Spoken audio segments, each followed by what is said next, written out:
Você quer começar a desenvolver em Spring Boot com Kotlin, mas não sabe por onde começar? Nesse vídeo você vai montar um setup completo de desenvolvimento Kotlin com Spring Boot no Windows, do zero ao primeiro projeto rodando. A gente vai instalar o Java, o Maven, o Kotlin, a IntelliJ IDEA, o Git, MySQL, com ferramentas de administração e o Postman. Tudo o que você precisa para começar a programar hoje mesmo. Depois nós vamos criar um projeto de teste para garantir que está tudo rodando perfeitamente. E no final eu preparei um bônus especial com ferramentas profissionais que vão elevar ainda mais o seu ambiente de desenvolvimento. Se você quer começar do jeito certo e ter um ambiente de desenvolvimento completo, fique até o final que vale muito a pena. Então, bora configurar. A gente se vê depois da vinheta.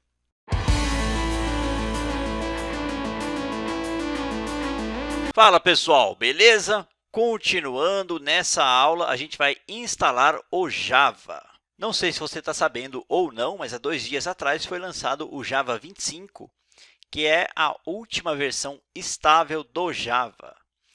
Para isso, você vai acessar o Google e vai pesquisar por Download Java. Perfeito! Nós temos 2 opções, 3 na verdade. Você vai escolher a opção da Oracle, Java Downloads Oracle Brasil. Beleza! Aqui a gente tem as opções de instalação. Temos o Java 21 e o 25.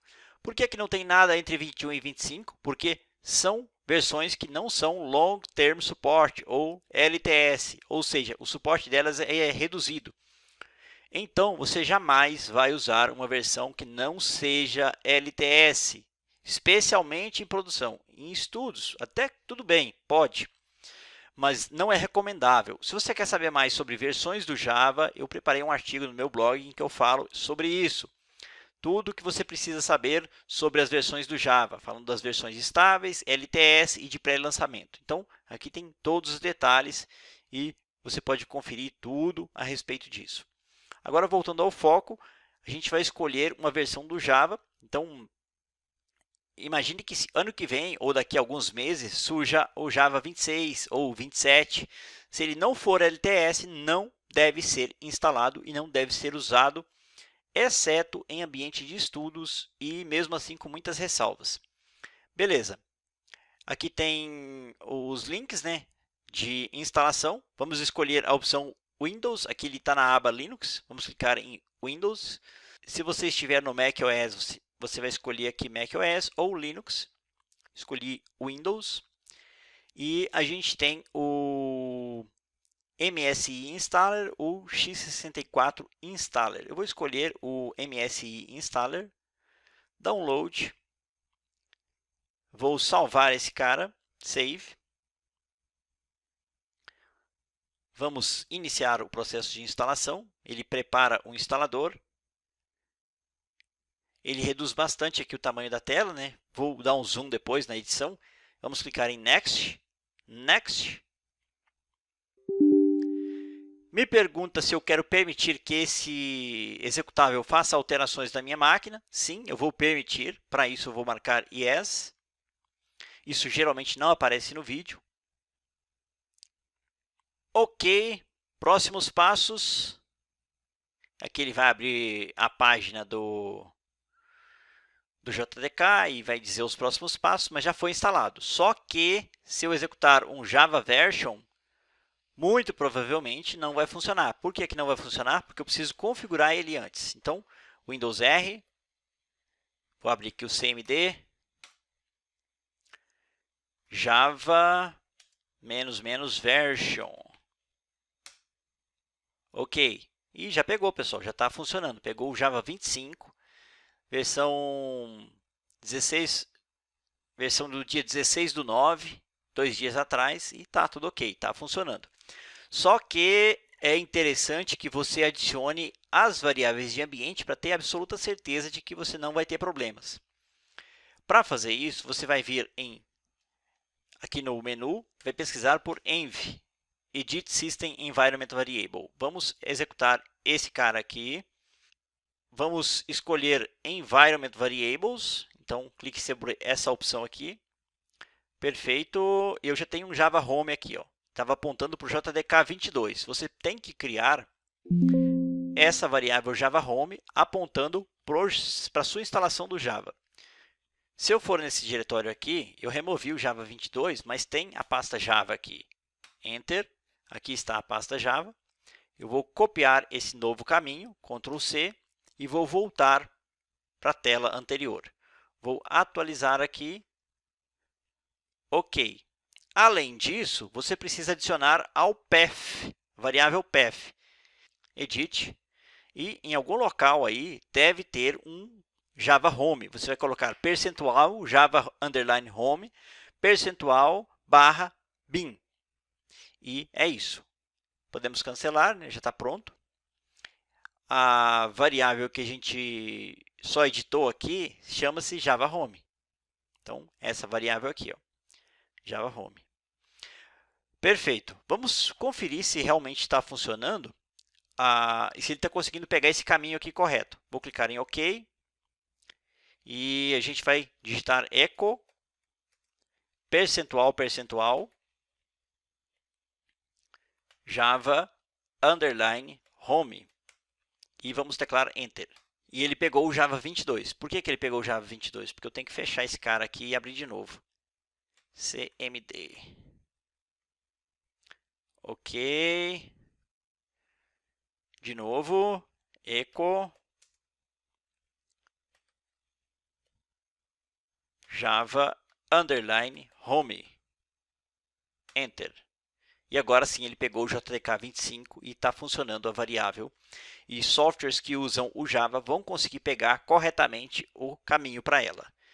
E é isso, pessoal. Está instalado o Java e agora a gente está com o Java 25 rodando. Beleza? Então é isso. Até a nossa próxima aula.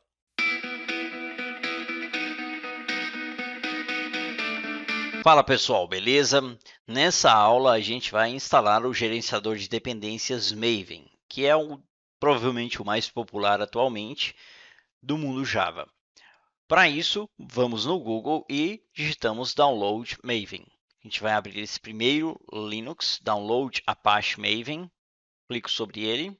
OK, aqui a gente tem as opções de instalação, né?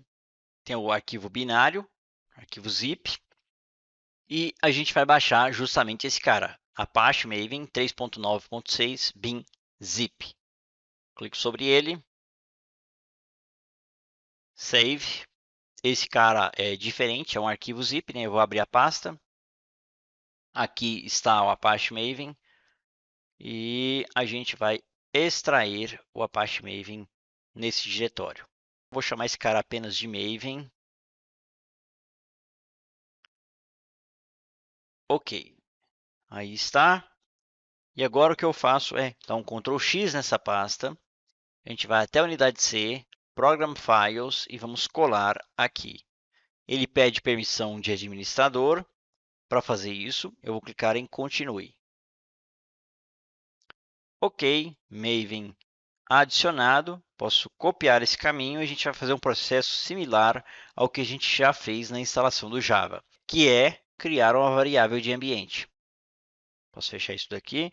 Vamos pesquisar por env Edit System Environment Variable. Clicamos na opção Environment Variables e a gente vai criar uma nova variável de sistema aqui embaixo, não aqui em cima, tá? New.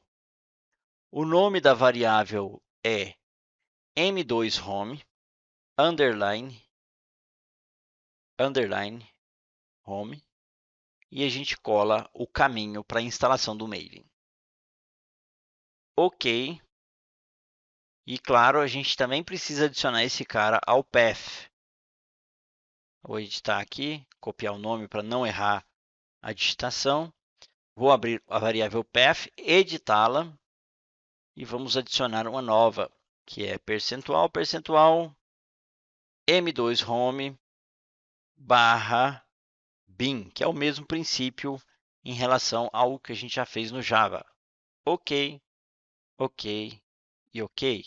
Aqui está o diretório bin e é isso. Posso fechar isso daqui. A gente pode abrir mais uma vez o CMD ou PowerShell ou qualquer ferramenta de terminal e a gente vai executar o comando mvn-v, mvn-v, Enter. Ok, demora um pouquinho, mas aí está, Apache Maven 3.9.6, versão do Java, que é o 22, e por aí vai. Windows 11, enfim, todos os detalhes aqui. Perfeito, isso significa que está funcionando e na próxima aula a gente pode instalar uma IDE para poder começar a construir projetos Java. É isso aí, a gente se vê na próxima aula.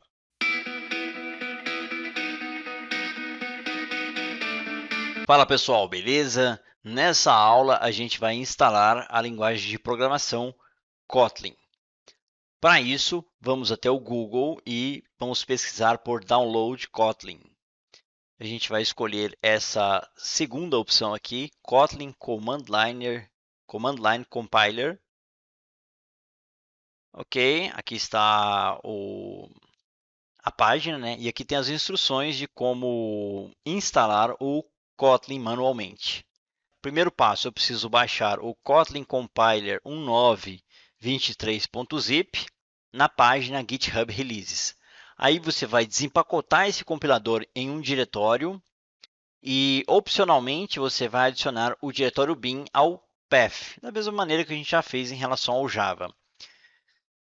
Perfeito. Então, vamos clicar nesse GitHub Releases. Vou dar um Ctrl F aqui, pelo nome da versão que ele sugeriu lá, né? Kotlin Compiler, ainda não.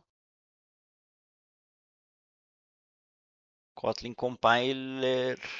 Eu não sei porque que ele não encontrou aqui o cara. Kotlin Compiler 19.23. Ctrl V. Aqui, agora sim. Beleza. Kotlin Compiler 19.23.zip. A gente vai clicar sobre esse cara. E vamos fazer o download. Save. Já fez o download. Vamos abrir a pasta. Kotlin Compiler. Vamos conferir o que tem dentro aqui. Tem o Kotlin C. Eu vou fazer o seguinte, vou extrair esse cara aqui. Vamos abrir a pasta e era isso. Perfeito, pessoal. O que eu vou fazer? Vou chamar esse cara de acordo com a versão que está aqui, ó, 1.19.23.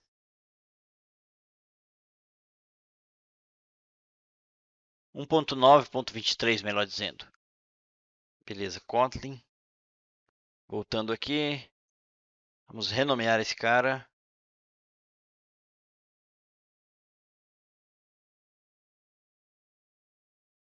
Kotlin.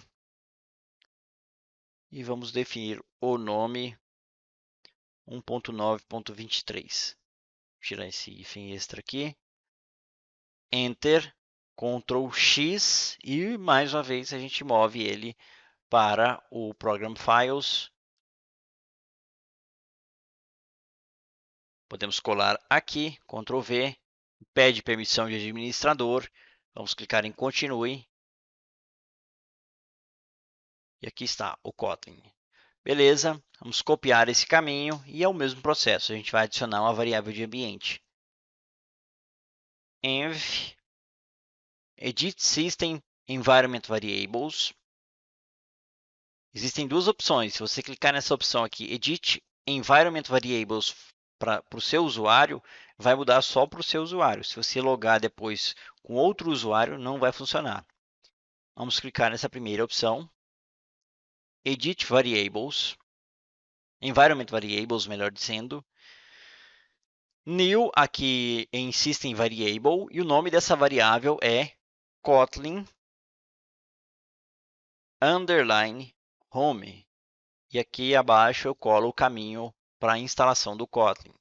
Copio isso daqui e teclo e clico em OK.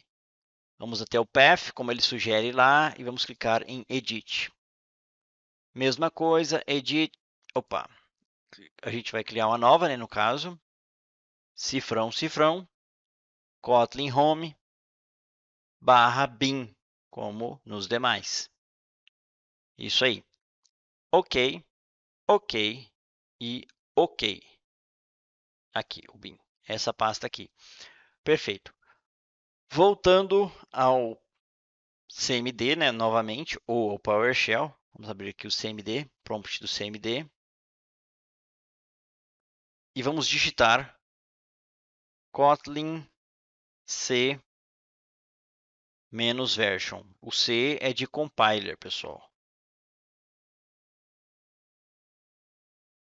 Beleza, Kotlin C, JVM 1.9.23 e ele está rodando sobre o JRE 2236.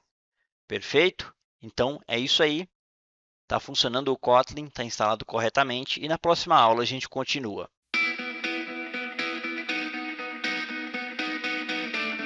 Fala pessoal, beleza? Nessa aula a gente vai instalar a JetBrains Toolbox. É a melhor maneira de você instalar a IntelliJ e as ferramentas da JetBrains. Você pode instalar a IntelliJ separadamente, mas essa maneira aqui é mais fácil de instalar e depois atualizar a IDE sempre que surgir mudanças. Para isso, acesse o Google e digite Install JetBrains Toolbox Windows. Você vai clicar nessa primeira opção, JetBrains Toolbox App. Ok, aqui tem a opção de fazer o download do exe.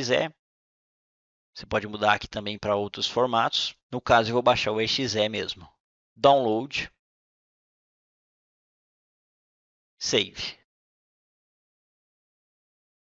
Vamos abrir esse cara. E vamos clicar em Install.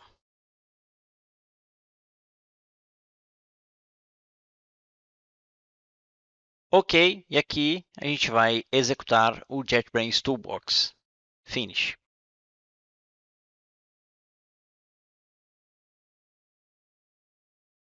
Ok, JetBrains Toolbox instalado. Vamos clicar em Continue. Não vou marcar isso daqui. Vamos aceitar a licença, os termos de licença, mas não vou marcar enviando meus dados para a JetBrains. Aqui você vai utilizar a linguagem que você preferir. Você pode usar português, mas pessoalmente eu não recomendo isso.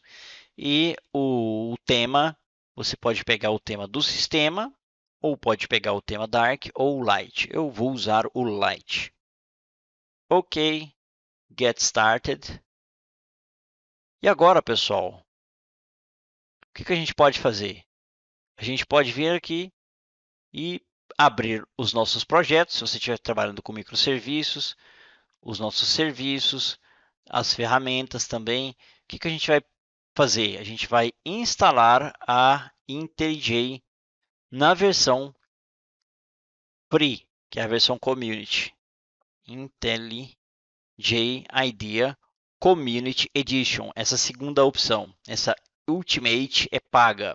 E você pode utilizar ela para trabalhar com Java e com Kotlin. Beleza? A gente vai clicar em Install e ela vai instalar para mim a IntelliJ na versão mais atual. Vamos aguardar esse processo, está fazendo download e logo vai começar o processo de instalação. Esse processo vai demorar um pouco, então eu vou acelerar o vídeo e assim que tiver alguma coisa relevante eu retorno. Ok? Apareceu um alerta aqui dizendo que a IntelliJ IDEA foi instalada. E para poder inicializar, basta eu clicar aqui. Clicar sobre ela aqui ou aceitar, got it. Clicamos sobre ela, está abrindo a IntelliJ.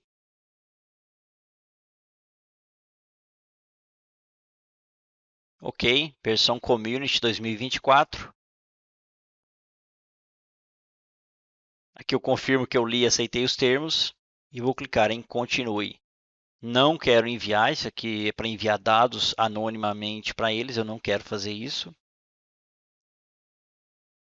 E aqui eu posso criar um novo projeto e por aí vai. Posso expandir isso daqui.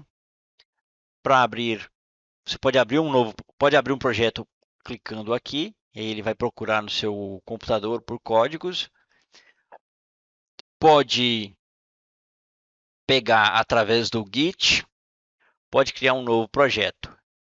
E aqui você pode customizar. O tema está Dark, eu não gosto, eu posso sincronizar com o sistema operacional. Ele já vai pegar, que é o Light, vai ficar da mesma maneira que está o sistema. A fonte da IDE, o mapa de teclas e por aí vai. Plugins também, você pode instalar alguns plugins, por exemplo, para o Spring Boot, algumas coisas do tipo. A gente não vai ver isso agora, mas à medida que se a gente precisar de algum, a gente vai fazer. Perfeito, pessoal. Então, foi instalado o IntelliJ e é isso. Na próxima aula, a gente continua.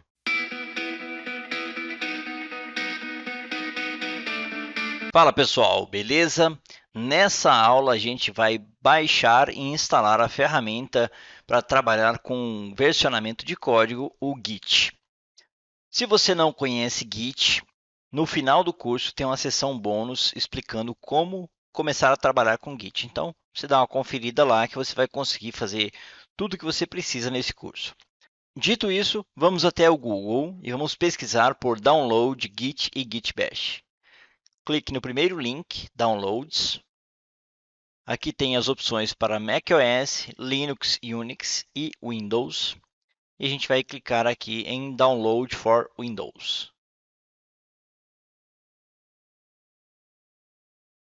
Aqui tem uma versão portável e uma versão standalone. A gente vai instalar a versão standalone de acordo com a arquitetura do meu hardware. No meu caso, 64 bits. Vou clicar sobre essa opção. Vai iniciar o download. Save. Ok, download concluído. Vou abrir a pasta. Duplo clique sobre esse arquivo. Mais uma vez, ele me pergunta se eu desejo autorizar essa execução. Isso não aparece no vídeo, eu vou clicar em Sim. Abriu aqui na outra tela. Beleza, vamos clicar em Next ou Próximo. Aqui o diretório onde eu vou instalar o Git. Eu vou deixar no diretório padrão mesmo, não vou mudar isso. Next. E aqui ele me pergunta para selecionar os componentes. Aqui ele me pergunta se eu quero adicionar ícones no desktop. Eu não vou fazer isso, não preciso disso. Aqui a vinculação com o Windows Explorer. A gente tem as opções de abrir o Git Bash e abrir o Git GUI aqui. A gente vai manter isso daqui dessa maneira. E era isso. E também existe a possibilidade de você adicionar o Git Bash ao terminal do Windows. Eu não vou fazer isso. E aqui é uma opção para verificar diariamente por atualizações. Eu pessoalmente não gosto de atualizações diárias, porque isso pode trazer um bug para a minha máquina de uma hora para outra, meu ambiente para de funcionar, alguma das minhas ferramentas param de funcionar, e é justamente por causa desse tipo de coisa. Vou clicar em Próximo. Novamente, eu vou clicar em Próximo. E aqui tem a opção de usar o VIM como o editor default do Git. Deixa eu ver quais opções que a gente tem. E eu vou escolher para usar o Notepad++ como o editor default. Eu acho que tem o Notepad instalado nessa máquina. Se não tiver, eu devo ter algum problema. Provavelmente não tem, porque ele até desabilitou aqui o Next. Então, eu vou voltar aqui, vou deixar o Git, o VIM mesmo. E vou clicar em Próximo. Next, né, no caso. Aqui é sobre a mudança de branch, né? Porque antigamente os repositórios era master e nesse caso aqui, se eu marcar essa segunda opção, ele vai mudar automaticamente as branches master para main. E eu vou deixar a primeira opção. Aqui a gente tem três opções, que é para usar o Git apenas no Git Bash, Git na linha de comando e software de parceiros. Eu vou escolher a terceira opção, usar o Git como a ferramenta, usar o Git e ferramentas opcionais do ambiente Unix na linha de comando. Então, escolha essa terceira opção. Clique em Next outra vez. Aqui a gente vai deixar a primeira opção marcada, usar o OpenSSH, o certificado OpenSSH padrão. Next.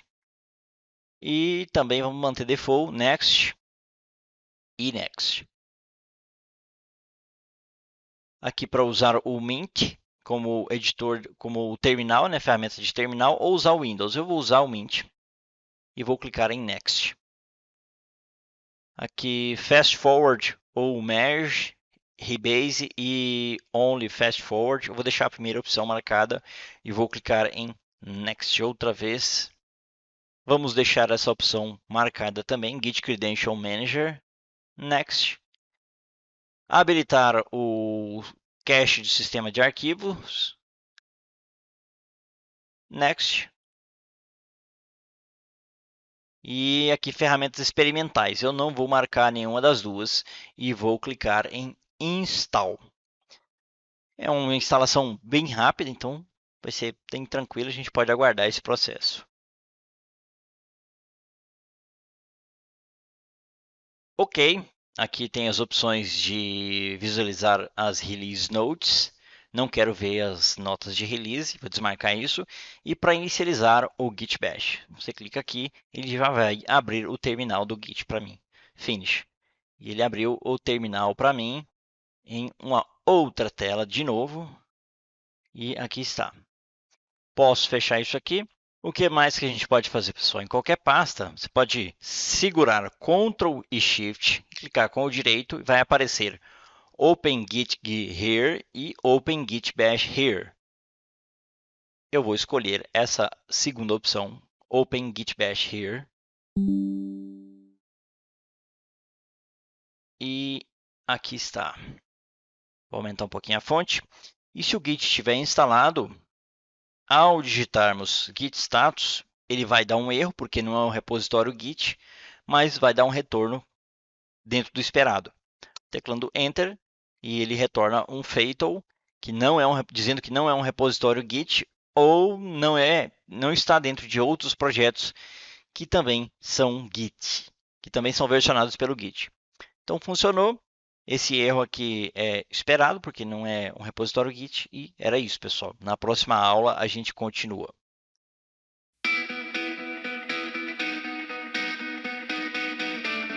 Fala, pessoal, beleza? Nessa aula, a gente vai instalar o MySQL, ou MySQL Server, que é a ferramenta de banco de dados que a gente vai utilizar no nosso treinamento.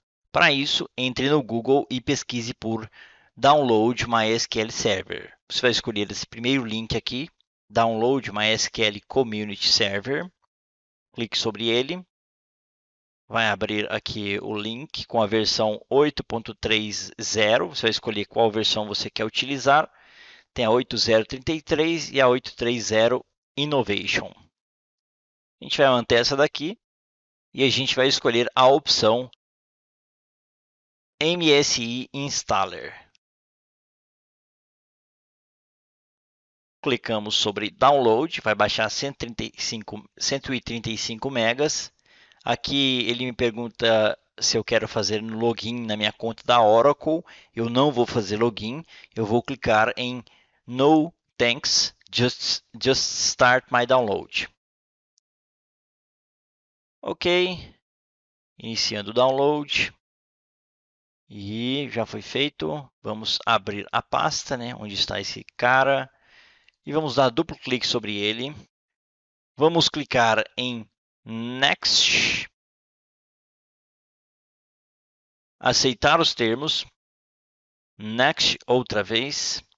Aqui tem três opções, que é Typical, que instala as ferramentas mais comuns e é o recomendável para a maioria dos usuários. Tem Custom, que permite ao usuário escolher quais programas ele quer instalar e onde eles vão ser instalados.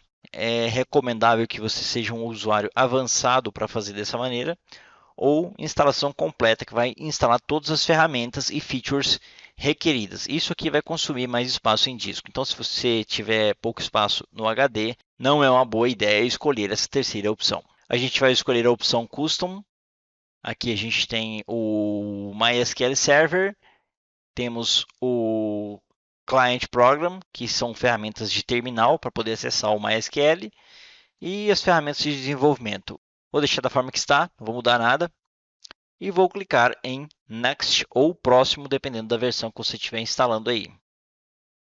Pronto para instalar o MySQL Server 8.3 e basta clicar em Install para inicializar o processo de instalação.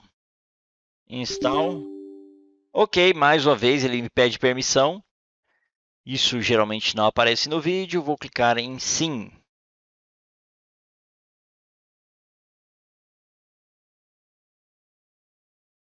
Ele me pede para executar o MySQL Configurator. A gente vai clicar em Finish e ele vai abrir a tela, a ferramenta de configuração. Yes. Ok, vamos clicar em Next. Aqui está o diretório em que os dados serão salvos. Next novamente. Aqui tem diversas opções de servidor, que é um ambiente de desenvolvimento.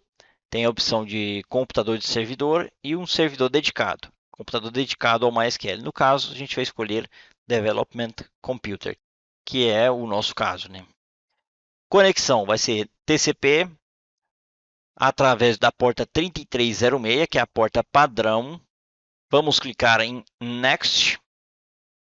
E agora vem o momento mais importante e que você deve tomar maior cuidado, que é a hora de você definir a senha do seu usuário root. O usuário root é o administrador com maiores poderes no MySQL. Nesse caso aqui, eu vou colocar uma senha bem simples, vai ser admin 123, vamos ver se ele vai aceitar, né? E admin 123. E vamos clicar em próximo. Ele está falando que a senha é fraca, e evidentemente é fraca mesmo, mas em ambiente de desenvolvimento a gente pode fazer esse tipo de escolha, mas em ambiente de produção você jamais deve fazer isso. Aqui, se você quiser adicionar novos usuários, a gente não vai fazer esse tipo de coisa. E era isso, pessoal. Vamos clicar em Next. A gente vai configurar o MySQL como um serviço do Windows, para que assim que o Windows inicializar, ele também vai inicializar o MySQL. As opções aqui são Standard System Account e Custom User. A gente vai manter da forma que está aqui, não vamos mudar nada.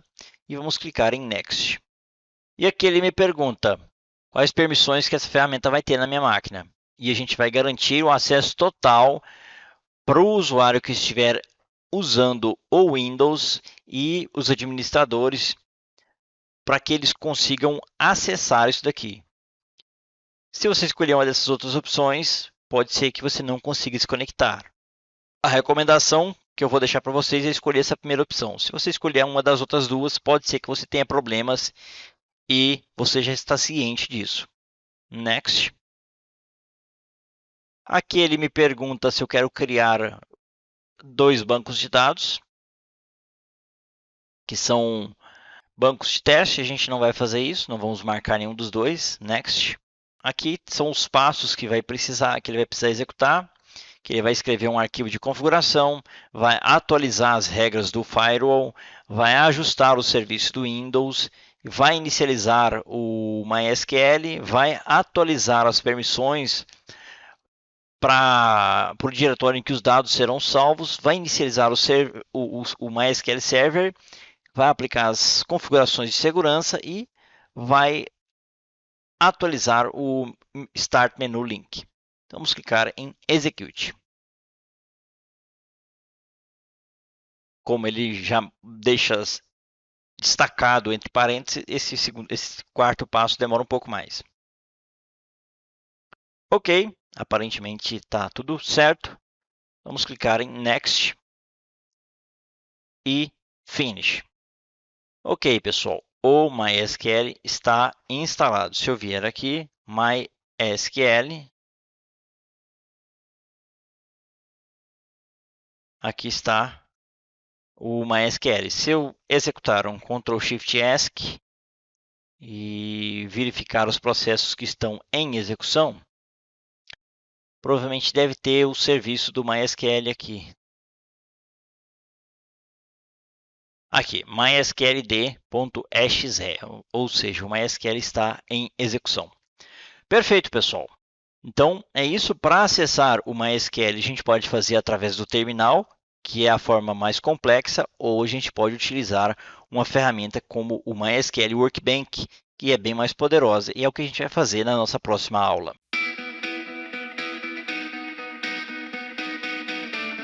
Fala pessoal, beleza? Nessa aula a gente vai instalar o MySQL Workbench, que é a ferramenta que nos permite acessar de forma visual o MySQL.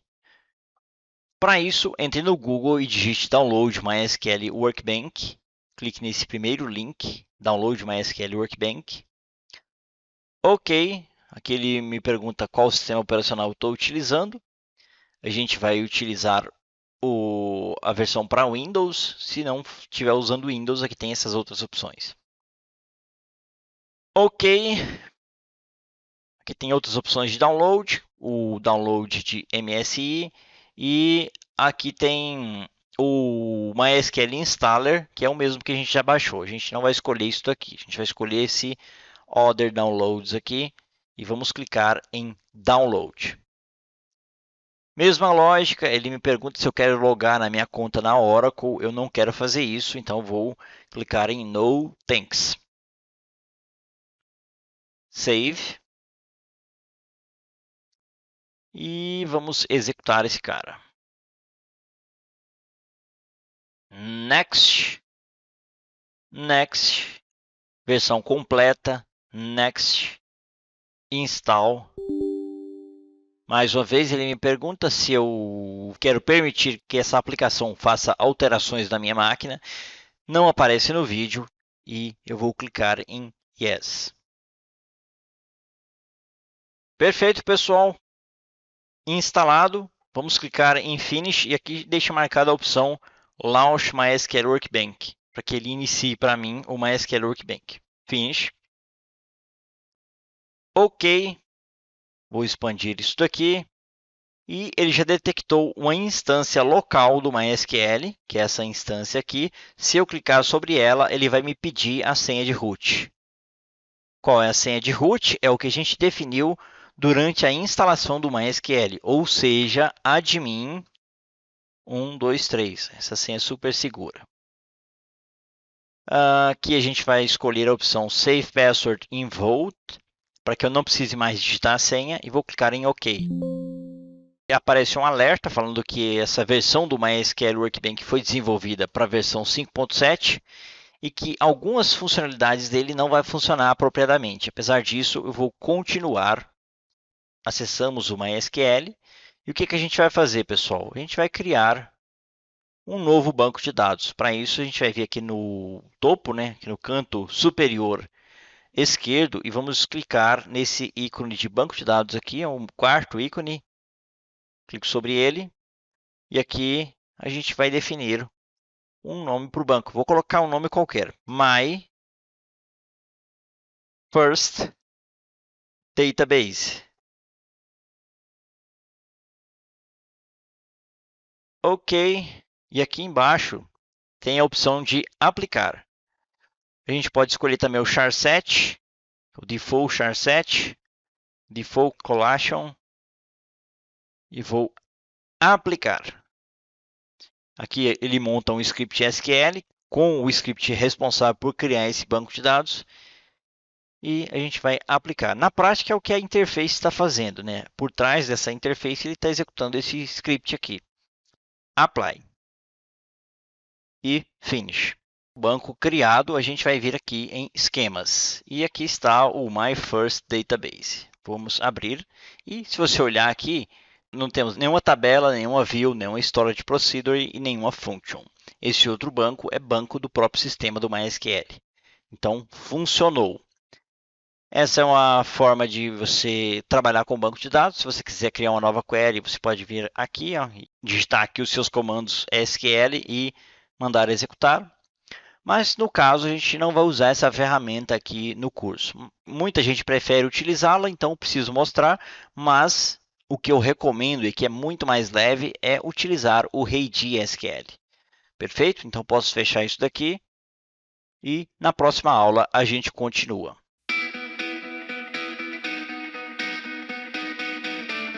Fala pessoal, beleza? Na última aula a gente instalou uma SQL Workbench, que é uma ferramenta bastante poderosa, mas um tanto quanto mais pesada para se trabalhar que o Reidi, que também é uma ferramenta para trabalhar com o banco de dados MySQL, também funciona com o Postgres e, se não me engano, funciona também com o SQL Server. Para isso, a gente vai até o Google e vamos pesquisar por Download Reidi SQL. A gente vai clicar nessa primeira opção e vamos aguardar o acesso. Ok, aqui está a página do Reidi, que tem as opções de instalação. A gente pode baixar o instalador, tem o portável 64 bits e mais algumas opções aqui. A gente não vai usar essas outras opções. Um detalhe que eu achei que aqui mostrava mais a respeito, mas que eu não consegui ver, é o seguinte, é justamente falando que ele funciona com MariaDB, MySQL, SQL Server e Postgres e mais alguma coisa aqui. Deixa eu ver.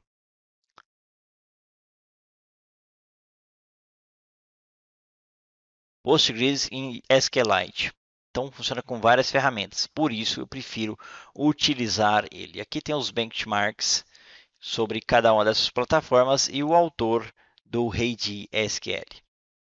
Posso fechar essa página e a gente vai vir em Downloads. Vamos clicar na opção Installer aqui na primeira opção no menu. Ok, Save. Vai demorar um pouquinho para baixar. Vamos aguardar esse processo. Vai demorar cerca de 2 minutos. A minha internet, pelo jeito, está instável. Vou acelerar o vídeo e já retorno.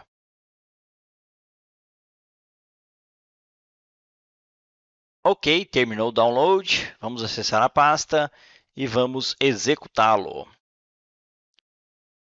Aqui a gente vai escolher a opção de instalar para todos os usuários dessa máquina, que é o recomendável. Então, vou escolher essa opção. Mais uma vez, ele me pergunta se eu desejo que essa app faça alterações na máquina. Mais uma vez, não aparece no vídeo. Vou clicar em Yes. Ou Sim, depende da linguagem da sua máquina. Aceito os termos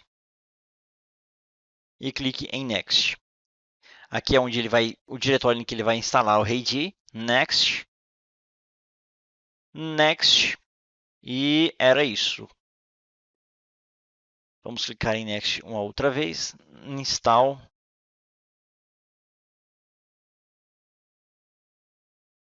E aqui ele me pergunta se eu quero inicializar o Reidi. Se isso aqui estiver marcado, quando eu clicar em Finish, ele vai abrir o Reidi. Aqui, se você quiser contribuir com o projeto através do PayPal, você clique nesse botão aqui. E vamos clicar em Finish.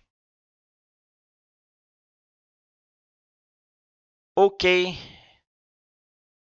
Vamos criar uma nova sessão. Ele já pega por padrão MariaDB ou MySQL, localhost, usuário root, senha admin 123, a mesma que a gente definiu durante a instalação do MySQL Server, porta 3306. Se eu quisesse separar tivesse vários bancos, eu separaria aqui por ponto e vírgula quais bancos eu quero me conectar. No caso, a gente só tem os do sistema e o que a gente criou na última aula. Eu vou clicar em abrir. Ok, estamos dentro do Reidi. A gente tem aqui o My First Database e esses outros caras são do próprio MySQL. Perfeito, pessoal? Eu recomendo que você utilize essa ferramenta porque ela é muito mais leve, bem mais tranquilo de se trabalhar com ela e bem mais simples também. Então, a minha recomendação é usar essa ferramenta aqui. Beleza? Até a nossa próxima aula. Fala pessoal, beleza? Nessa aula a gente vai instalar o Postman. O que é o Postman? Ela é uma ferramenta para trabalhar com APIs, mais precisamente com APIs REST. Tem gente que usa o Insomnia ou outras ferramentas para esse mesmo propósito, a minha recomendação é utilizar o Postman, porque o que eu mais utilizei no mercado de trabalho é o Postman. Na verdade, eu nunca vi utilizar outra ferramenta que não fosse o Postman. Então, a minha sugestão é usar essa aqui, porque é a mais utilizada. Tem gente que gosta do Insomnia, mas a comunidade que usa o Postman é muito maior, beleza? Então, a gente vai até o Google e vamos digitar Download Postman. Escolha essa primeira opção. Ele abriu aqui a página do Postman. Ele já detectou aqui o meu sistema operacional, Windows 64 bits. Eu vou clicar nesse botão laranja aqui, Download App. Ok, Save. Perfeito, terminou o download. Vou abrir a pasta. Duplo clique. Duplo clique. Inicializando o Postman. Aqui ele me pede as credenciais de usuário do Postman. No caso, eu não vou logar por enquanto, né? Eu vou clicar em Continue with Lightweight API Client, que é essa opção aqui bem escondida aqui. Clique sobre ela e aqui está a interface do Postman. Beleza? Funcionou, já está instalado. A gente pode fazer uma nova requisição, que você pode clicar em New, você pode utilizar para operações HTTP, WebSocket, Socket.io, GraphQL, gRPC, MQTT e mais um monte de coisas aqui. Para utilizar collections, environment, APIs e por aí vai, a gente precisa fazer o login, beleza? Então, você pode criar a conta aí, se você não tiver, e eu também vou logar aqui, isso que não tem tanto segredo, então não vou mostrar no vídeo. Beleza? Então, está funcionando e é isso. Na próxima aula a gente continua.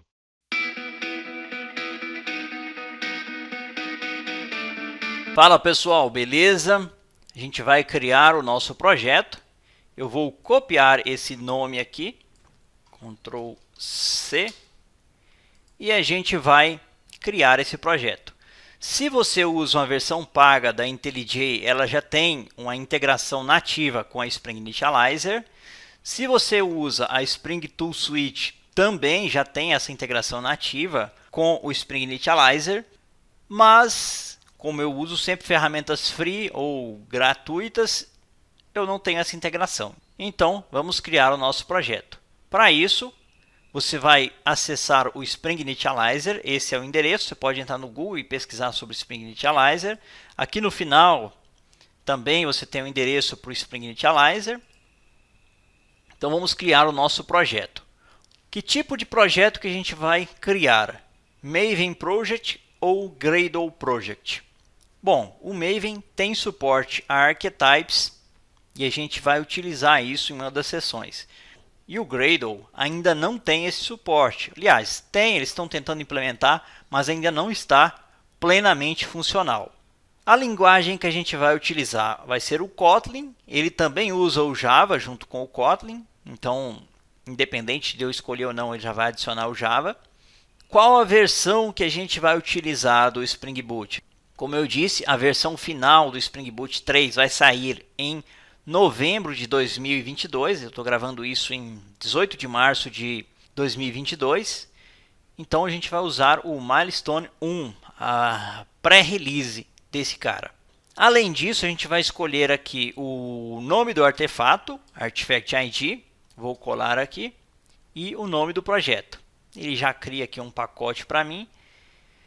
O Group ID, eu vou definir a URL da minha organização reversa. Então, br.com.erudio. Beleza, ele já adiciona aqui embaixo no package name. Eu vou tirar essa parte aqui. Não quero que ele crie o padrão. O empacotamento, por padrão, ele já empacota como jar. Você pode trocar para war, mas eu não recomendo. Vou usar jar. A versão do Java que a gente vai utilizar é o Java 17. Daqui a 4 dias vai sair o Java 18. Então, quando sair, a hora que eu estiver gravando essa aula, eu já vou migrar. Beleza, então a gente escolheu aqui as configurações básicas desse cara. Agora vamos escolher as nossas primeiras dependências. eu vou escolher as dependências web, Spring Web. Aqui ele me permite construir aplicações web, incluindo aplicações REST e aplicações Spring MVC. E ela usa a Apache Tomcat como container app para subir a aplicação. Eu vou escolher essa opção. A outra dependência que eu vou utilizar é o Spring Boot DevTools. Esse cara provê Live Reload. Isso aqui permite Hot Deploy. Vou selecionar essa opção. Se não aparecer aqui, pessoal, você pode pesquisar também. Por exemplo, MySQL. A gente não vai adicionar o MySQL agora. A gente vai adicionar no momento correto. Posso sair fora aqui.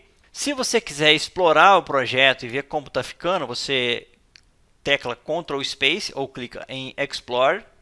E aqui a gente tem a versão do nosso projeto. Inclusive ele está gerando na versão 1.6.0. A gente vai usar a versão 1.6.10 do Kotlin. E aqui a estrutura de diretórios do nosso projeto. A gente vai entender isso melhor depois. Vou sair fora e vou mandar gerar o projeto. Generate. Save. Beleza, vou abrir esse projeto, vou minimizar isso daqui. Beleza, a gente vai extrair esse projeto para a pasta inicial aqui. Perfeito. Antes da gente prosseguir, eu vou criar uma nova pasta aqui dentro. New folder, First Steps in Kotlin with Spring Boot. Ok, vou mover esse código aqui para dentro. Eu estou fazendo isso porque eu não vou usar Branches. Tudo bem, não me xingue por isso. Eu não vou usar Branches para facilitar para quem está começando. Talvez você já domina Git, sabe que Branch é uma boa, mas talvez muitos colegas seus não conhecem direito o Git, seria uma complexidade extra para eles. Beleza, copio isso daqui. Vamos abrir o IntelliJ. E aqui no IntelliJ, provavelmente não vai estar dessa maneira, que para você, se for o primeiro projeto que você faz no IntelliJ, você vai vir em Open. Colo aquele endereço, na verdade ele já pegou aqui o caminho, né? Hash with Spring Boot and Kotlin Erudio. Vou escolher a opção OK. Aqui ele me pergunta se eu confio no projeto. Eu confio. Trust Project. Ok, e ele vai importar o projeto para mim. Isso vai demorar um pouco. Ok, finalizou. Posso fechar isso daqui. E podemos expandir aqui. Perfeito, aqui a gente tem o main e aqui a gente tem o teste. A gente tem duas classes iniciais, temos o arquivo POM e esses outros aqui são arquivos gerados que não tem tanta importância para a gente. Beleza, a primeira coisa que eu vou fazer é renomear esse cara aqui, Shift F6 para Startup. Vou copiar esse nome, Ctrl C, Enter. Vou abrir esse arquivo, Shift F6, Ctrl V. E ele me pergunta se eu quero alterar também na classe de teste. Eu vou dizer OK. Aparentemente ele não alterou na classe de teste. Não alterou, mas eu posso vir aqui e mudar. E aqui também. Shift F6. Startup Tests. Ctrl V. Enter. E é isso. Beleza, pessoal. Como a gente criou o projeto usando uma versão do Spring Boot Starter Web, ele também criou aqui em Resources alguns arquivos estáticos e templates. A gente pode apagar esses caras. Depois a gente vai entender melhor o que isso representa. Ok, delete. Beleza, nosso projeto foi criado, foi importado. Lembrando que se você estiver utilizando a versão paga da IntelliJ, você vai conseguir fazer isso vindo aqui em File, New, Project, e aí você escolhe que é uma aplicação Spring Boot. Beleza? Então é isso aí. Até a nossa próxima aula.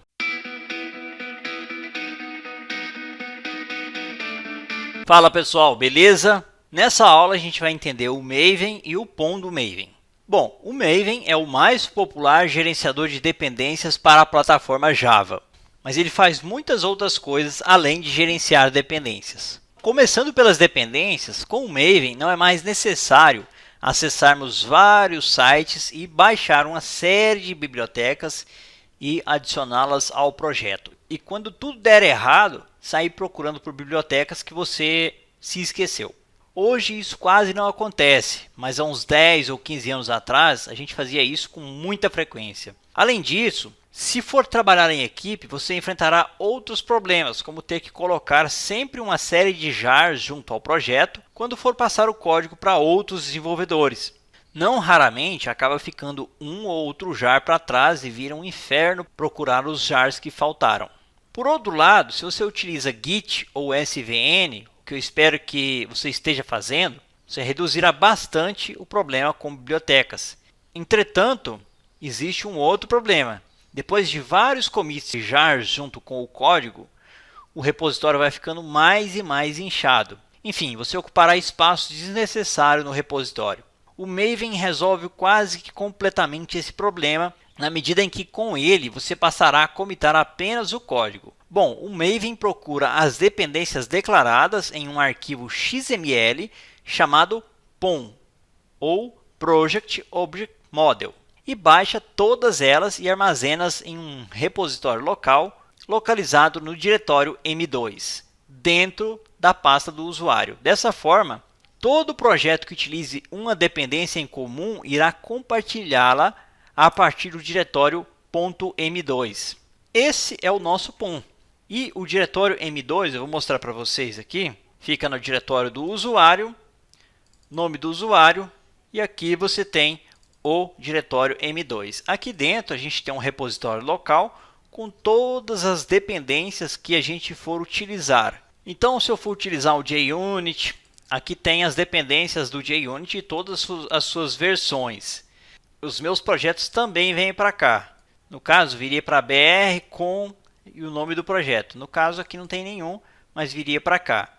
E aqui você tem todos a estrutura. Por isso que a gente usa BR com o nome do domínio. E aqui ele organiza de acordo com esse nome do pacote. Ó. Olha só. E aí ele pega todos eles.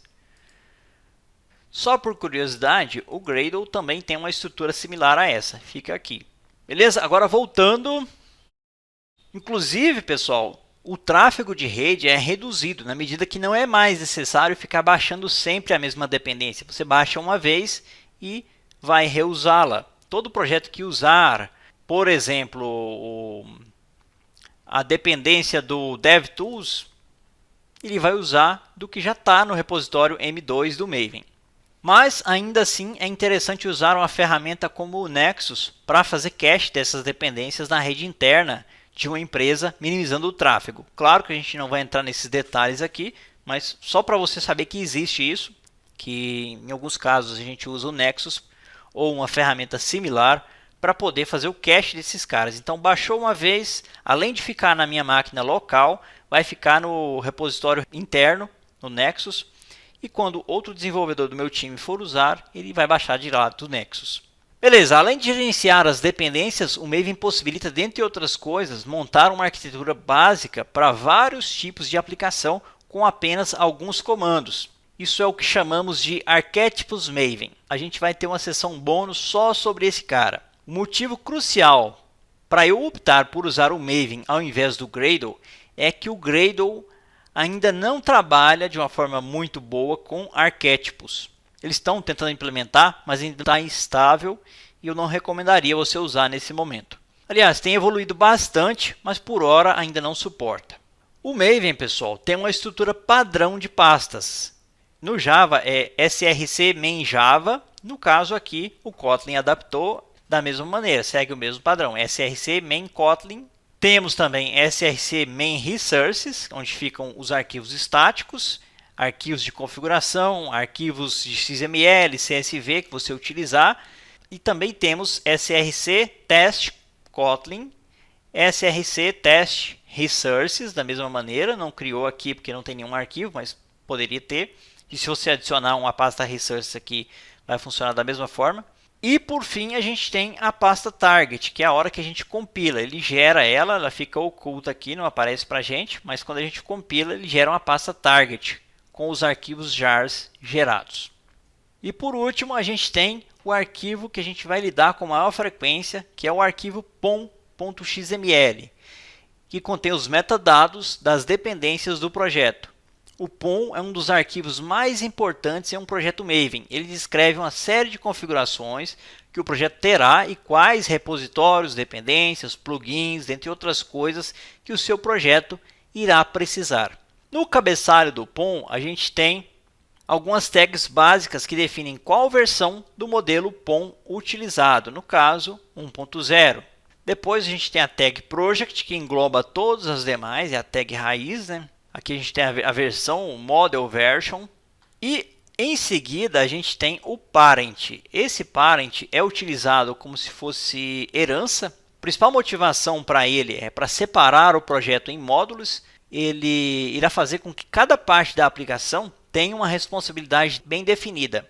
Muitas vezes, os módulos de uma aplicação possuem as mesmas dependências ou declaram as mesmas propriedades. A herança permite declarar essas informações apenas uma vez em um projeto pai ou parent. No caso, o nosso parent é o Spring Boot. Você pode ter um parent criado na sua organização e aí você vai herdar dele. Nesse caso aqui a gente está herdando do Spring Boot. Todas as versões do Spring Boot vão ser setadas por padrão através desse parent. A gente vai herdar tudo dela.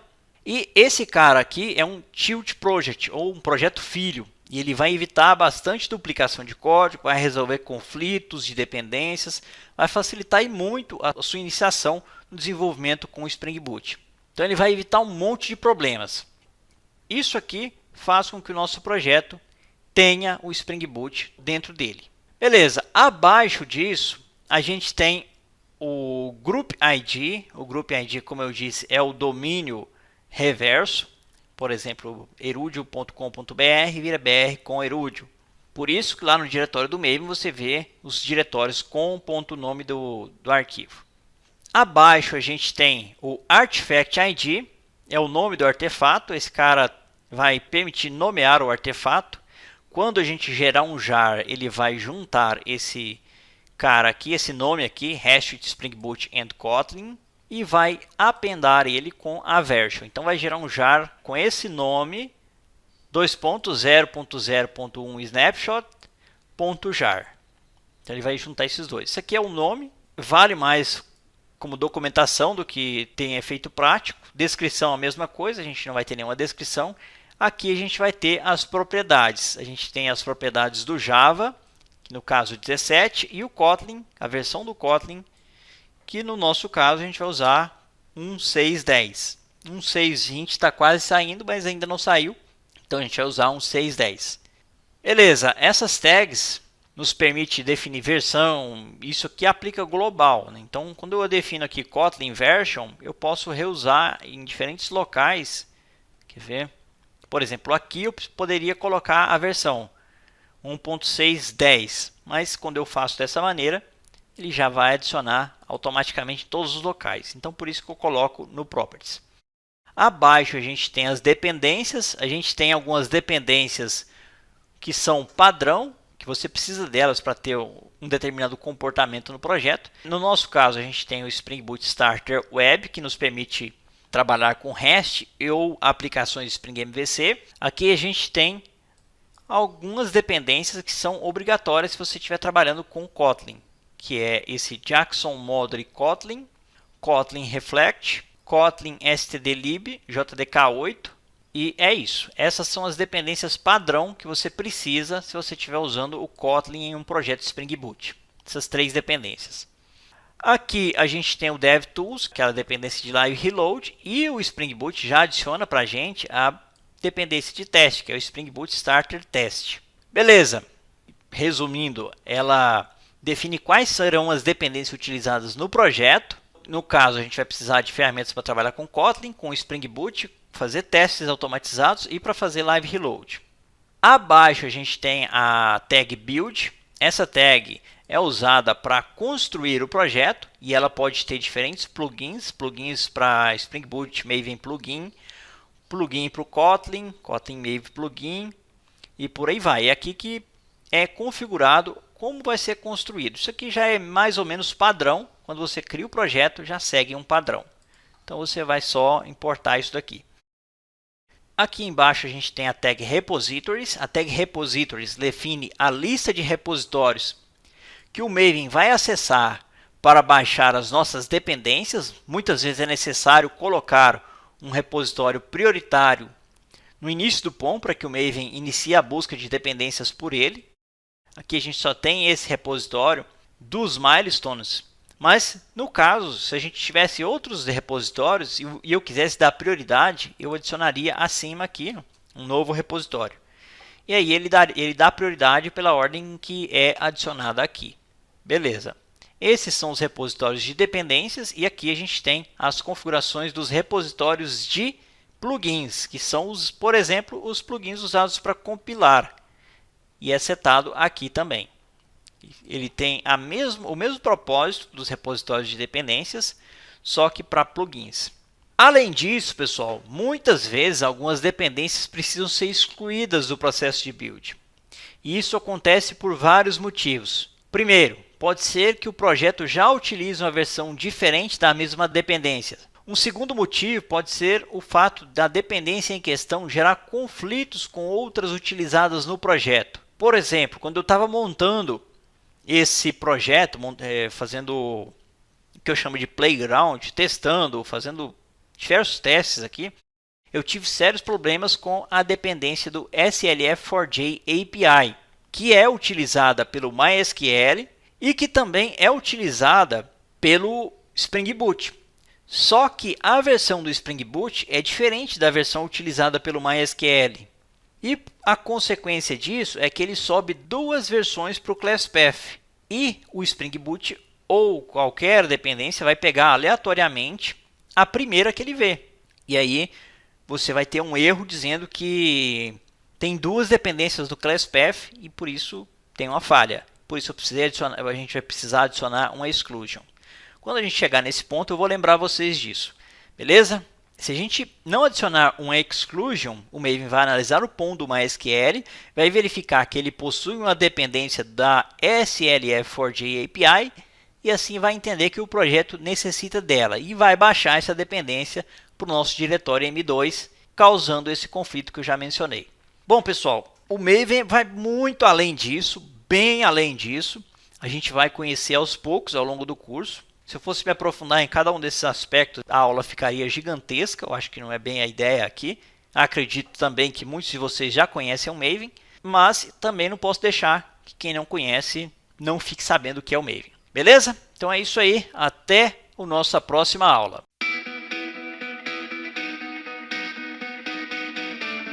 Fala pessoal, beleza? Até o momento a gente falou sobre muita teoria, mas não fez nada prático. Então vamos começar a parte prática. Eu vou fechar tudo isso daqui, close all tabs, e eu vou explicar para vocês aqui um pouco da nossa arquitetura. Aqui a gente tem a classe Startup, que é a classe que vai inicializar a nossa aplicação Spring Boot. Aqui a gente tem a Startup Tests, ela sobe o contexto, testando se o ambiente está funcionando realmente. O POM a gente já viu, né?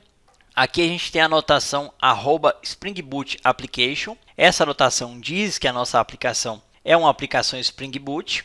Se eu clicar aqui, você vai ver que ela agrega várias outras annotations. No caso, a gente tem documentação, herança, Spring Boot Configuration, Spring Boot Auto Configuration, Spring Boot Component Scan, enfim, várias outras coisas que se você estivesse construindo uma aplicação Spring usando apenas o Spring Framework, você teria que declarar. Nesse caso, a aplicação @Spring Boot Application engloba tudo isso e abstrai tudo isso. Então, a gente não precisa adicionar mais annotations, exceto, claro, se a gente for customizar alguma coisa. Aqui a gente tem o Application Properties, que é onde vamos adicionar os arquivos de configuração. Eu vou renomear esse cara, Shift F6, eu vou trocar de Properties para YAML. YML. Algumas pessoas amam, outras odeiam, mas cada dia está mais comum o uso de YAML em arquivos de configuração, do Docker Compose, do Kubernetes, enfim, várias ferramentas que usam YAML. Então é bom já ir acostumando e aprendendo a usar. Beleza, vamos clicar com o direito sobre BR com Erudio e vamos criar uma nova classe, um novo arquivo Kotlin. Vai ser uma classe Kotlin. E o nome dessa classe vai ser Greeting, ou seja, saudação. Cancelo, beleza. Aqui está a nossa classe Greeting e a gente vai definir apenas um construtor primário para esse cara com duas propriedades. Val ID que vai ser long, e val content, o conteúdo, que vai ser uma string. Beleza, é apenas isso a nossa classe, não precisamos de nada além disso. Perfeito, agora vamos criar o nosso controller. Para criar o controller, mesma coisa. Vou clicar com o direito em BR com Erudio, New, Kotlin Class File, e eu vou chamar esse cara de Greeting Controller. Enter. Por enquanto vai ser apenas isso, a gente vai adicionar uma annotation do Spring aqui e vamos começar a entender isso, que é a annotation REST Controller. Beleza, pessoal, vamos entender esse cara. O que é um REST Controller? Bom, se você já trabalhou com Spring MVC, existe também a annotation @controller, que eu ainda não adicionei o import aqui, por isso está vermelho. Vou dar um Ctrl Z. E também existe uma annotation @response_body, que você usa quando vai retornar um endpoint REST. Se você usar apenas @controller, ele vai entender que é um controller para Spring MVC e não vai expor esse cara como REST. Na prática, pessoal, a annotation REST Controller no Spring MVC nada mais é do que uma combinação das annotations @controller e response_body. A gente pode conferir isso clicando sobre ela e ver aqui, ó, @controller e @response_body. Vou fechar aqui e a gente vai entender o que isso significa. Essa annotation foi adicionada no Spring 4.0 para facilitar o desenvolvimento dos serviços RESTful com o framework Spring. Se você estiver familiarizado com os serviços REST, sabe que a diferença fundamental entre uma aplicação web e uma API REST é que a resposta de uma aplicação web é a visualização geral de HTML, CSS, JavaScript, enquanto a API REST apenas retorna dados em forma de JSON ou XML ou qualquer outro tipo de serialização que você escolher utilizar. E, inclusive, é por isso que a gente tinha aqui em Resources aqueles arquivos estáticos. Por esse motivo. Se a gente quisesse construir uma aplicação web, a gente usaria eles. E essa diferença também é óbvia nas annotations @controller e @REST_controller. Como eu disse, o trabalho do controller é criar um map do model object e encontrar uma view para esse cara. Ou seja, eu crio um controller do Spring MVC e ele precisa ter uma view relacionada com ele. Quando eu adiciono o REST Controller, isso não existe.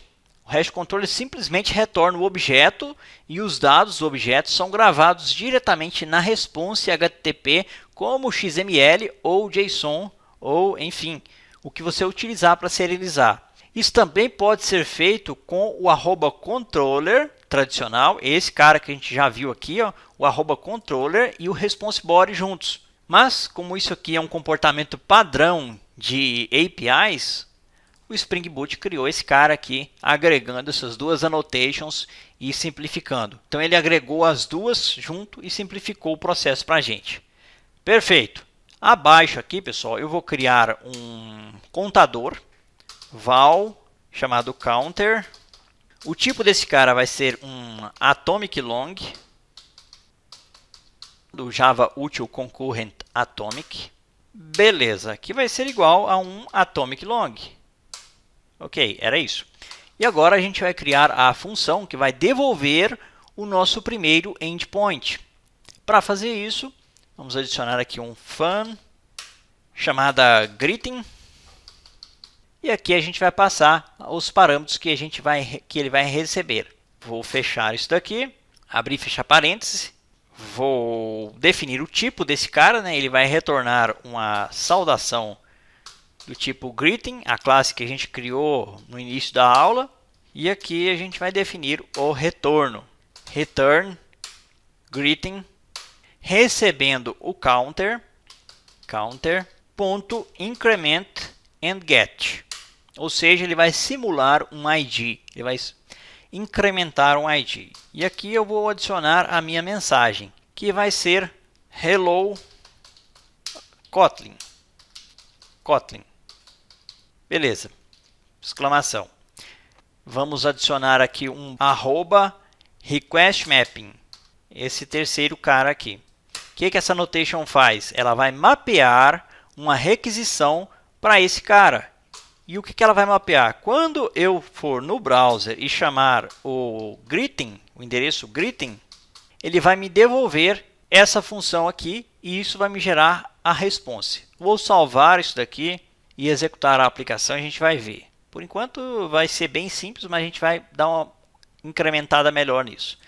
Vou clicar com o direito sobre a classe Startup ou main da aplicação, se você tiver dado outro nome para ela. Eu gosto de usar Startup. Clique com o direito sobre ela, Run, ou abra a classe e tecle Ctrl Shift F10, ele vai compilar e subir a aplicação para mim. Ok, está inicializando, vamos expandir aqui. Já inicializou, levou 2 segundos. Vamos minimizar isso daqui e vamos abrir o endereço localhost 8080/greeting.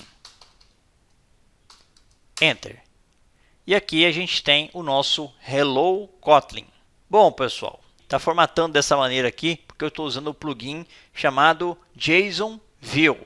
Se eu vier aqui em gerenciar extensão e desabilitar esse cara, recarregar, vai formatar como JSON normal. Então, provavelmente você está vendo dessa maneira. Basta adicionar essa extensão aqui que vai renderizar da forma que eu estou vendo aqui. Perfeito. Vamos customizar algumas coisas aqui.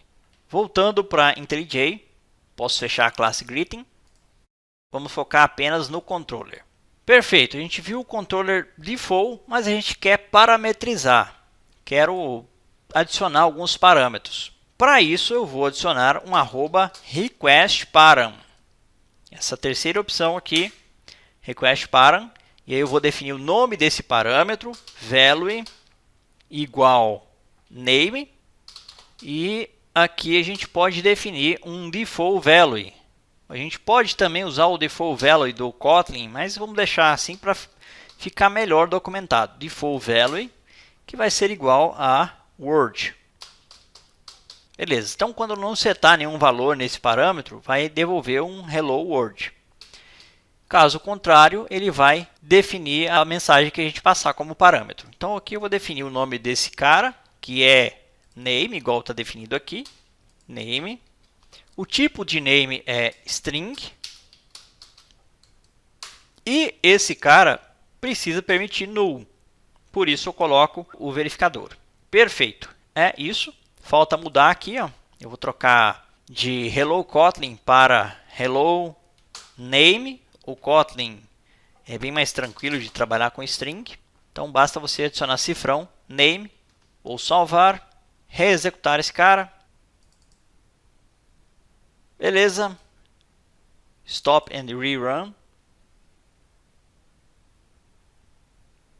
Ok, inicializou. Vamos voltar para o browser. E agora, se eu não disser nada, ele vai devolver um hello world. Devolver um hello world. Se eu passar o parâmetro, qual que é o nome do parâmetro? O nome do parâmetro é name. Onde que eu vejo isso? Aqui, ó. Aqui eu vejo o nome do parâmetro. Posso minimizar. Hello name Erudio. E ele devolve hello Erudio. Hello Kotlin. Ele devolve hello Kotlin. Hello Spring Boot and Kotlin. E aí ele devolve a response para mim de acordo com o parâmetro que eu passei. Beleza, pessoal? É dessa forma que você passa parâmetros do tipo get para verbos get. A gente vai entender melhor isso, é só a introdução, né? Está só começando. Vou recolher um pouco aqui.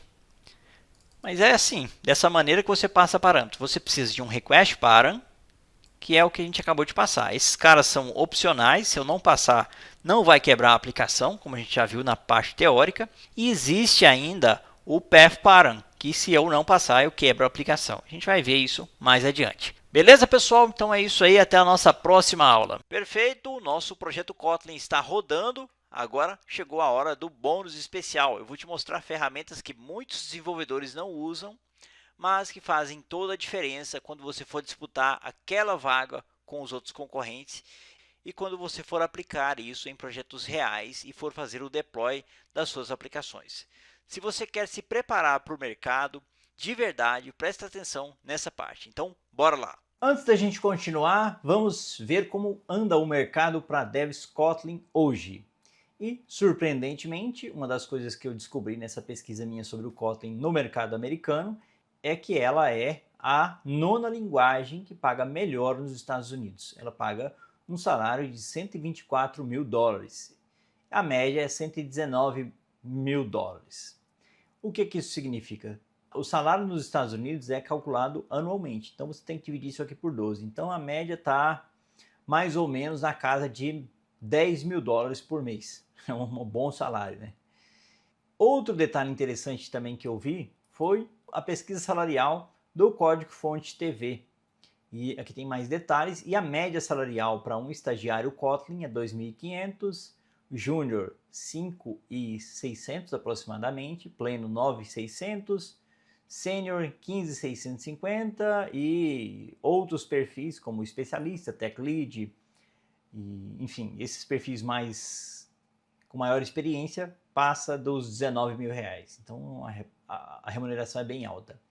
A área de atuação é 55% mobile e 36% back-end. Alguns são full stack, e aí tem mais detalhes, você pode verificar isso daqui na pesquisa salarial de programadores brasileiros de 2024 do Código-Fonte TV. Beleza? Além disso, se você olhar em oportunidades para desenvolvedores trabalharem remoto para os Estados Unidos, você consegue ver vagas como essa aqui de desenvolvedor Kotlin recebendo 7.140 remoto. Isso aqui PJ, férias pagas, plano de saúde, suporte da Revelo, que é essa empresa intermediária aqui, vale flexível e plataforma de saúde mental. Próxima vaga, desenvolvedor de software com benefícios de férias pagas, plano de saúde, suporte da Revelo de novo, vale flexível e os equipamentos. 7.350. Esse aqui, quase 7 mil também. Tem férias, plano odontológico, curso de treinamentos e por aí vai. Desenvolvedor Kotlin pleno, quase 7 mil reais, férias pagas, plano de saúde, suporte. Como a gente viu nas vagas anteriores, eles estão pagando 2 mil dólares a menos, porque você está remoto, né? E, enfim, para eles é um grande negócio, porque a gente está praticamente no mesmo fuso horário, dá uma diferença de 3 horas. Se você estiver na costa, acho que na costa leste não dá nem 3 horas, na costa oeste dá mais de 3 horas. E aqui no Glassdoor, a faixa salarial está entre 9 e 12 mil reais. E deixa eu ver se eu consigo verificar quantas pessoas responderam essa pesquisa. Você pode ver aqui mais algumas vagas também, mostrando salários entre 9, 12 mil, 10 mil, 11 mil, 8 mil, enfim. Esse aqui no F-Câmara, que chega até 7 mil, enfim. Você pode pesquisar mais aqui no Glassdoor, pesquisar por ano de experiência, quantidade de anos de experiência e ver os salários. E se você quer algo estruturado que vai te colocar na cara do gol, o que eu recomendo para você é pegar um atalho com os meus treinamentos, as minhas formações de Kotlin para Devs Java, se você está começando agora. E se você já começou, tem formação de Spring AI e também tem a formação de microserviços e formação de Spring Boot Kotlin. Todas elas vão te colocar na cara do gol e te preparar para entrar no mercado e começar a disputar vagas de Kotlin também. Essa aqui é para quem sabe Java, sabe C Sharp ou linguagens derivadas do C. Se você quer ver quais linguagens são derivadas do C, são essas aqui. E quem já programa nessas linguagens aqui consegue fazer uma transição suave para Kotlin. E aqui tem mais detalhes sobre a formação, um vídeo explicando, faixa salarial. Aqui a faixa salarial está abaixo do Glassdoor, porque quando eu tinha dúvidas, eu arredondei para baixo, eu fui lá e filtrei também por perfis diferentes do que estava lá. Filtrei por júnior, filtrei por pleno, por sênior, e também filtrei por trabalhos remotos nos Estados Unidos e arredondei para baixo também, coloquei na casa dos 6.500. Mas essa aqui é a faixa salarial de um Dev Júnior, R$ 4.500 no Brasil, 7.500 para um Dev Pleno, 12.500 para um Dev Sênior e no mínimo $6.500 se você trabalhar remoto para os Estados Unidos. Beleza? Aqui tem mais detalhes sobre a vaga, um pouco mais sobre a minha carreira, como vai ficar o seu currículo depois da formação, caso você esteja como júnior. Se você não for mais júnior, já for um pleno ou um sênior, isso aqui vai mudar, né? Vai ser maior do que isso. Isso aqui é o mínimo quando você começar e, claro, tem o certificado também no final para você colocar na parede, imprimir, fazer o que você achar melhor. Aqui tem a formação de Spring AI. Nela eu explico como integrar aplicações Kotlin com Spring Boot e com inteligência artificial. E tem também a formação Spring Boot com Kotlin e te ensina a construir aplicações com Spring Boot profissionais do zero até o deploy na AWS com Docker e Kubernetes. Você pode conferir mais detalhes aqui. Os valores são mais ou menos os mesmos valores. E essas são algumas das empresas que usam. Mesma coisa, biografia e aqui como vai ficar o seu currículo.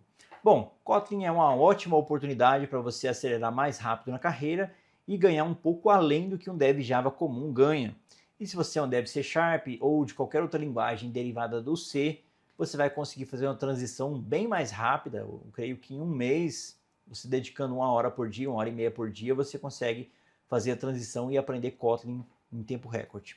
Perfeito, agora vamos voltar para o foco do nosso vídeo.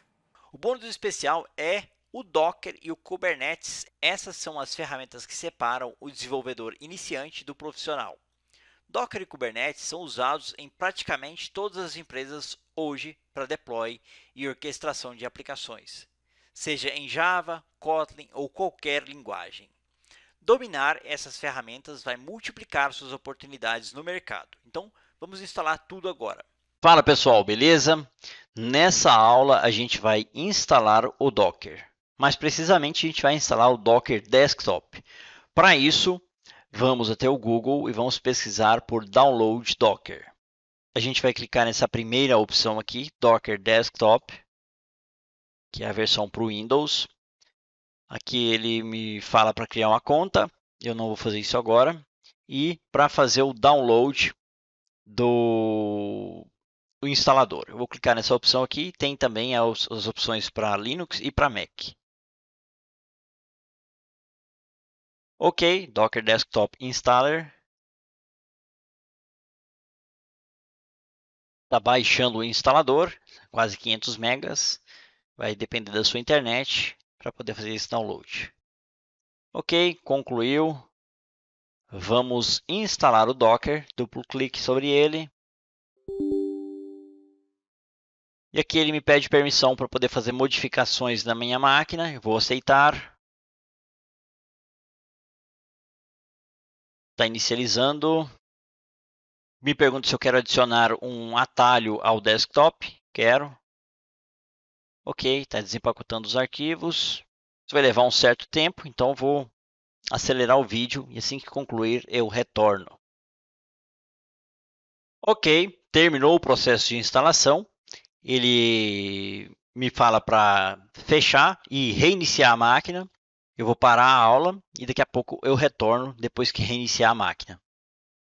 Fala pessoal, continuando, já reinicializei a máquina. Possivelmente ele pode exibir um erro pedindo para você habilitar virtualização na BIOS. Caso isso aconteça, você precisa ler a documentação da sua placa-mãe, da sua máquina e acessar a BIOS e habilitar a virtualização. Para cada caso é um caso e eu não vou exibir isso. Abre essa tela aqui, me falando que eu devo aceitar os termos. Eu aceito os termos. Ok. Completar a instalação do Docker Desktop, ele requer a senha de administrador e também existe as configurações avançadas. Eu vou usar a primeira opção. Finish.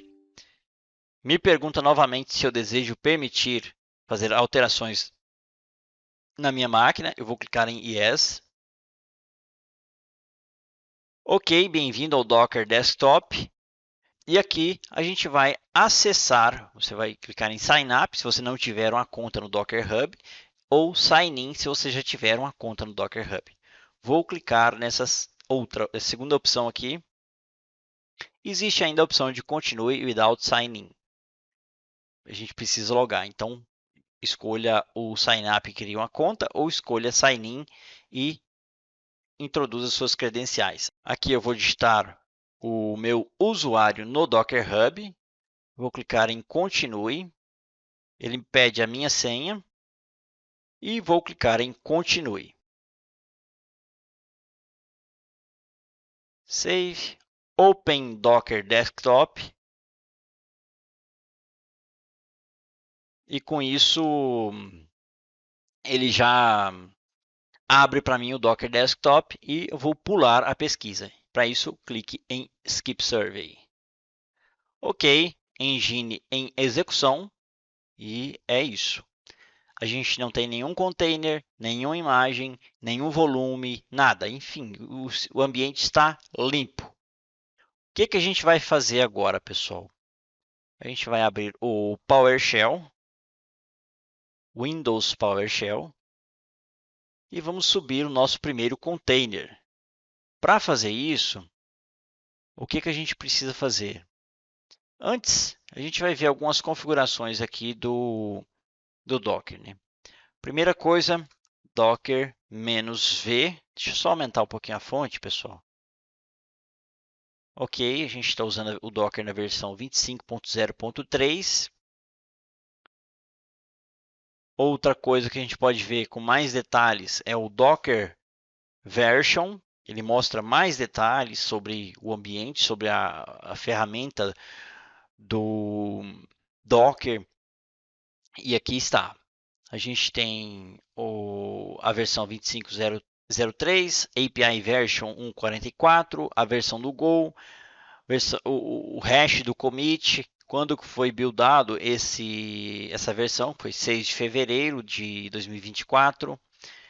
Essa é a API, né? E aqui o Docker Desktop em si. Enfim, tem todos os detalhes sobre ele e que, se você observar, são as mesmas versões. Perfeito. Está instalado, né? E uma outra coisa que a gente pode ver também, então Ctrl L e executar o comando Docker info, enter. Ok, aqui tem mais detalhes sobre o Docker, né? Bastante detalhe, e ele mostra a mesma coisa que a gente já viu na interface gráfica, que é nenhum container em execução, nenhum pausado, nenhum parado, nenhuma imagem, enfim, as informações do Docker, o sistema de arquivos que está sendo utilizado, que é o Overlay 2, e por aí vai. Perfeito, pessoal. Aqui tem alguns warnings, mas desde que não ocorram problemas, a gente pode continuar utilizando. É apenas um alerta, não é um problema efetivamente. Ok, então a gente executou um Docker Info. Agora a gente pode executar um Hello World, né? Dá um Ctrl L novamente. Docker run hello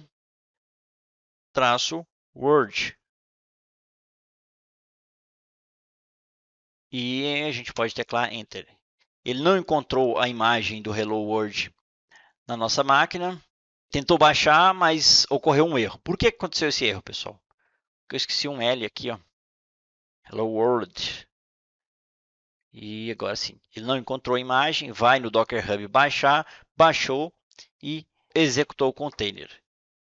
Aí aqui ele só imprime no console e, se você conseguir executar esse passo aqui, significa que deu certo. O que aconteceu? O Docker Client contatou o Docker Daemon. O Docker Daemon baixou a imagem Hello World no Docker Hub. O Docker Daemon criou um container a partir dessa imagem, que executou um executável que produz essa saída aqui, que a gente está lendo atualmente. O Docker Daemon pegou esse conteúdo, esse output, e imprimiu aqui no nosso terminal. Isso significa que o Docker está funcionando perfeitamente, sem nenhum problema. Beleza, pessoal? Então é isso aí. Até a nossa próxima aula.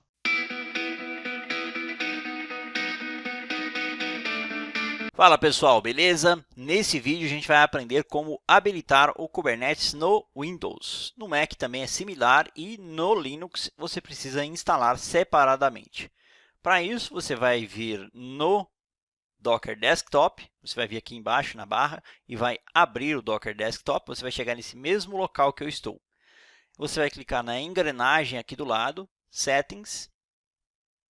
Vamos expandir novamente e aqui aparece a aba Kubernetes. O Kubernetes não está habilitado por padrão, você precisa habilitá-lo. Para isso, você vai clicar em Enable Kubernetes e aqui tem uma opção Show System Containers. Isso aqui é avançado e o ideal é que você não mostre esses containers. Mas no meu caso, eu vou marcar como Show System Containers. Ok. Apply e Restart. Isso vai baixar as configurações do Kubernetes, vai instalá-las e vai reinicializar o Kubernetes para a gente. Install, evidentemente isso vai levar algum tempo, então eu vou acelerar o vídeo e já retorno. Ok, pessoal, terminou de instalar e já ficou habilitado aqui. O Kubernetes está em execução. Se a gente abrir um terminal, então vamos pesquisar por PowerShell, Windows PowerShell. Ok, vamos digitar o comando kubectl. Ok, e aqui aparecem todos os comandos do Kubernetes. A gente pode, por exemplo, executar o kubectl version.